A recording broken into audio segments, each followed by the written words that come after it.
দোষী কে? আপনি আমি দোষী, যারা ভোট দিয়ে তৃণমূলকে ওই শিক্ষামন্ত্রী বানিয়েছে, যারা তৃণমূলকে দিয়ে ভোট দিয়ে সরকার তৈরি করেছে, তারাই তো দোষী।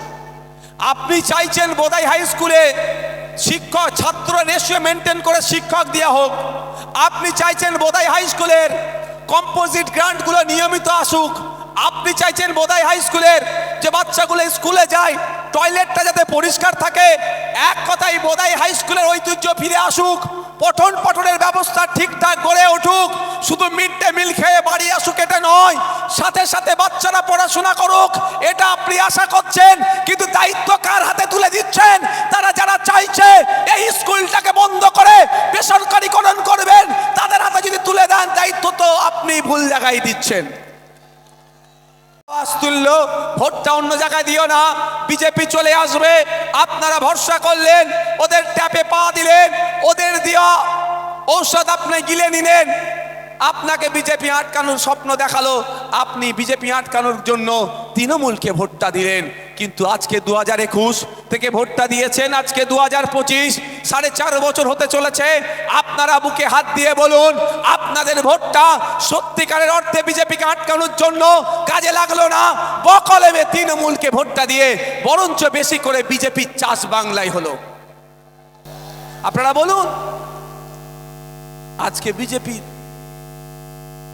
আর একটা দল, তৃণমূলের এই নোংরামি, তৃণমূলের এই হিংসা, তৃণমূলের বোম গুলি পিস্তল, তৃণমূলের এই অন্যায়, তৃণমূলের এই কাটমানি, তৃণমূলের এই অত্যাচার, তৃণমূলের এই অনাচার বন্ধের জন্য বিজেপি বলেছিল আমাকে ভোটটা দাও, আমি এই তৃণমূলের বিরুদ্ধে ব্যবস্থা গ্রহণ করব। ব্যবস্থা গ্রহণ তো দূরের কথা, বরঞ্চ তারা মাখামাখি হওয়ার পরে অবশেষে একজন জেল থেকে বার হতে বাকি ছিল, সে পার্থ চ্যাটার্জি, তাকেও তারা জামিনের ব্যবস্থা করে দিল। লাভটা কি হলো? আপনার 5টা বছর নষ্ট হলো। আপনি চাইছেন কি? একটা ভালো সরকার, তাই না? আপনি ভোটটা কেন দেবেন? আমি চোর ডাকাতের কথা বাদ দিয়ে আজকে এই প্রসঙ্গে আলোচনা করব। কারা শুনতে রাজি আছেন হাত তুলুন তো। আমি এই বিষয়টা নিয়ে একটু আমাদের সিস্টেমটা নিয়ে একটু আলোচনা করব। আপনারা শুনতে রাজি আছেন? হাত তুলে দেখান তো, শেষের দিকে যারা আছে। রাজি আছেন আপনারা? আমি একটু সিস্টেম নিয়ে আজকে আলোচনা করতে চাই। মায়েরা, চোর ডাকাত কে নতুন করে বলতে লাগবে? কেউ বলতে লাগবে চোর ডাকাত কারা এখানে? মানে রাজ্যে যারা দেশে আছে, একটা চোর একটা ডাকাত। ভোট চোর, ওটা ভোট ডাকাত। গত কয়েকদিন আগে বিহারে নির্বাচন হয়েছে। টোটাল বিহারে ভোটারের সংখ্যা কত জানেন? 7,42,00,000। আর কতজন ভোট দিয়েছে জানেন? 7,45,00,000। 3 লাখ শুধু ভোট বাড়েনি, ভোট বেড়েছে তো 3 লাখ। আর একটা তথ্য শুনলে আপনি হয়রান হয়ে যাবেন। কি বলুন তো? ভোট পুলিং হয়েছে 66.67%, 67ও নয়, 66.67%। আর কি দেখাচ্ছে? 110% ভোট হয়েছে। মানে 2,30,00,000 ভোট কোথা থেকে আসলো রে বাবা? মানে ওটা ডাকাত, ওটা হচ্ছে ভোটের ডাকাত, এটা ভোট চোর। এটা বলতে কোনটা? অর্জুন সিং যখন কখন কোন দলে থাকে তাদের দলের কথা বলছি। মানে অর্জুন সিংকে যদি ভোট চোর বলে, দুদিকে ওর গায়ে লাগবে। কেন বলেন তো? ও কখন কোথা থাকে উনি নিজেও জানে না। যাক, আজকে আমি একটু ওই চোর ডাকাতদের প্রশ্নে না গিয়ে আমি একটু সরকার নিয়ে আলোচনা করতে চাই। একটু শুনবেন? দেখুন, সরকারটা আমি আজকে প্রশ্ন করছিলাম আপনাদেরকে, বলছিলাম যে বোদাই হাই স্কুলে টিচার নাই, কম্পোজিট গ্রান্ট নিয়মিত যেটা দেওয়ার কথা সেটা পাচ্ছে না। কম্পোজিট গ্রান্টগুলোকে নিয়ে কি হয়? স্কুলে আজকাল দেবেন কোশ্চেন ছাপাই, চক, ডাস্টার, হ্যান ত্যান যেগুলো আছে, ইলেকট্রিক বিল পর্যন্ত কম্পোজিট গ্রান্টগুলো থেকে দেওয়া হয়। তো নিয়মিত না আসার ফলে এইগুলো থেকে তারা ব্যাঘাত ঘটছে। এবার আমার প্রশ্ন, বোদাই হাই স্কুলের বাচ্চা যেগুলো পড়াশোনা করতে যায়, তারা যে টয়লেটে যায়, টয়লেটের দুরবস্থা কেন? এর জন্য দোষী কে? বলুন একটু, দোষী কে?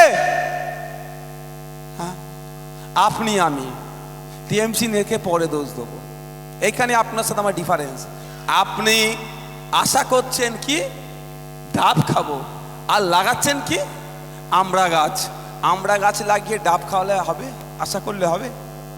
আপনি আশা করছেন আমডাঙ্গার ব্লক হসপিটালটাতে গিয়ে যাতে সঠিক ট্রিটমেন্ট পায়, আমডাঙ্গার ব্লক হসপিটালে গেলে নিয়মিত যাতে ডাক্তার আসে, ওখানে এক্সরে হয়, এক্সরে রিপোর্ট ওখান থেকেই পাবো, ওখান থেকেই ট্রিটমেন্ট পাবো, আমি ওখান থেকে ট্রিটমেন্ট নিয়ে সুস্থ হয়ে বাড়ি আসবো, এ আশা করছেন। কিন্তু খোঁজ নিয়ে দেখুন, আমডাঙ্গা হসপিটালে যাবেন, নিয়মিত ডক্টর পাবেন না, ডক্টর থাকলে নার্স নাই, নার্স থাকলে ঔষধ নাই। আবার অনেক ক্ষেত্রে দেখবেন এক্সরে করার দরকার আছে, এক্সরে মেশিন থাকলে তো টেকনিশিয়ান নাই, টেকনিশিয়ান থাকলে ওই যে রিপোর্ট প্রিন্ট হয়ে আসবে সেটা নাই। এটা কি সরকার? সরকারটার কাজ কি? সরকারকে আপনি তৈরি করেছেন, আপনার ভোটে সরকার তৈরি হয়েছে। কারণ আগামী 5 বছর আপনি কি করবেন? অসুস্থ হলে সুস্থ করে তুলবে সরকার, এই লক্ষ্য নিয়ে তাকে ভোট দিয়েছেন। আগামী দিনে আপনি স্কুলে আপনার বাচ্চাটাকে পাঠাবেন, ওখানে শিক্ষার পরিবেশ থাকবে, আপনার বাচ্চাটি ওখানে পড়াশোনা করে বুনিয়াদী শিক্ষা থেকে শুরু করে সে শিক্ষা অর্জন করবে। এই জন্য সরকার তৈরি। এটা পাচ্ছেন কি? এই কারো কি অসুবিধা হচ্ছে না কি বলো তো? তো ওটা কারা লাফালাফি করছে ওখানে? ধরে বার করে দাও একদম।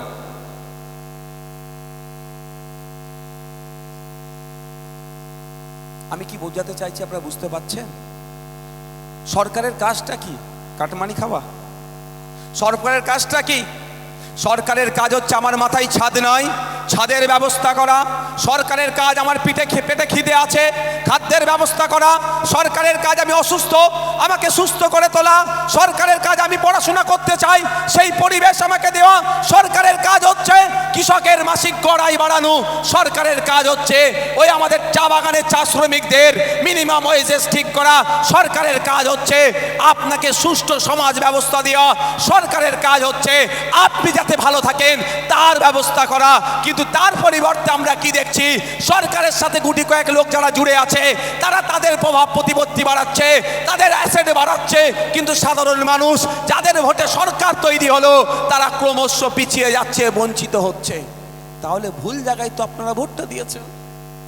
তাহলে আপনি এত বড় পাওয়ারফুল, আপনি সরকার তৈরি করছেন। কি বলছি বুঝতে পেরেছেন? হ্যাঁ, আপনারা যারা চটে বসে আছেন, যারা আপনারা নিচে বসে আছেন, আপনারা এতটাই পাওয়ারফুল, মোদিজিকে আপনারাই তৈরি করেছেন। আপনারা এতটা পাওয়ারফুল, মমতা ব্যানার্জিকে আপনারা তৈরি করেছেন। আপনারা এতটা পাওয়ারফুল, ব্রাত্য বসুকে শিক্ষামন্ত্রী তৈরি করেছেন। আপনারা এতটাই পাওয়ারফুল, মমতা ব্যানার্জিকে স্বাস্থ্যমন্ত্রী তৈরি করেছেন। আপনারা এতটাই পাওয়ারফুল, স্নেহাশিস বাবুকে আপনারা ট্রান্সপোর্ট মিনিস্টার তৈরি করেছেন। কিন্তু দুর্ভাগ্য, ট্রান্সপোর্ট মিনিস্টার তৈরি করলেন, হেলথ মিনিস্টার তৈরি করলেন, এডুকেশন মিনিস্টার তৈরি করলেন, লেবার মিনিস্টার তৈরি করলেন। কিন্তু দিনের শেষে তারা মোটা অঙ্কের মাইনে পাচ্ছে, আপনি আবার তাদেরকে মাইনে দিয়ে রেখেছেন। কারো 1.5 লাখ টাকা, কোনো বিধায়ককে 1,21,000 টাকা আপনি তাদেরকে দিয়ে রাখলেন। তারা উপকৃত হলো, ফোন খরচের জন্য তারা মাস গেলে 5,000 টাকা করে পাচ্ছে। যেখানে 1 বছরের প্যাক 5,000 টাকার মধ্যে হয়ে যায়, মাস গেলে আপনারাই তাদেরকে 5,000 টাকা করে দিচ্ছেন।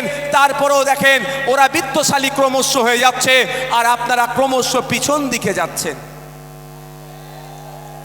তাহলে আমাদের কি করতে হবে? এবার সরকার নিজেরা তৈরি করবে। আবার ক্ষমতা আছে, আপনি শিক্ষামন্ত্রী তৈরি করলে স্কুলের হাল পরিবর্তন হয়ে যাবে। আপনি হেলথ মিনিস্টার তৈরি করে নিজে থেকে হসপিটালের আমূল পরিবর্তন হয়ে যাবে। আপনি পরিবহন মন্ত্রী তৈরি করে নিজের থেকে গণপরিবহন সরকারি বাস ব্যবস্থা যেটা আছে, যেটা ভেঙে পড়েছে, সেটার পরিবর্তন হবে। আপনি অর্থমন্ত্রী তৈরি করুন, আমাদের পুলিশ সহ সরকারি কর্মচারীদের কেন্দ্রীয় সমহারে ডিএর ব্যবস্থা হয়ে যাবে।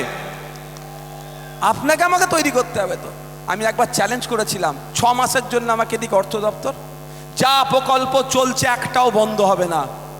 সরকারি কর্মচারীদের কেন্দ্রীয় সমহারে ডিএ দেব, এবং সাথে সাথে কি বলেছিলাম, যে প্রকল্পগুলো চলছে একটাও বন্ধ করব না। যদি ফেল হয় কোনোদিন আর রাজনীতির মঞ্চে উঠব না। কিন্তু মমতা ব্যানার্জি চ্যালেঞ্জ অ্যাকসেপ্ট করেনি। জায়গা আছে তো? তাহলে আমরা আমাদের ভুলটা নিজেরাই করছি।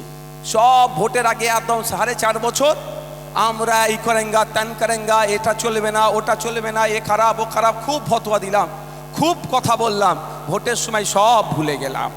তাই আপনাদের বলবো, আপনাকে আমাকে ভাবতে হবে আপনার আমার পাওয়ারটা কত। দেশের সংবিধান আর্টিকেল 326 আর্টিকেল 326 সংবিধানে, ভারতের সংবিধানে 326 নম্বর ধারাতে আপনাকে একটা পাওয়ারফুল অস্ত্র দিয়েছে, যে অস্ত্রটা AK-47-এর থেকেও পাওয়ারফুল, যে অস্ত্রটা M5-এর থেকেও পাওয়ারফুল, যে অস্ত্রটা এই যুদ্ধে যত রকম সরঞ্জাম আছে তার থেকেও বেশি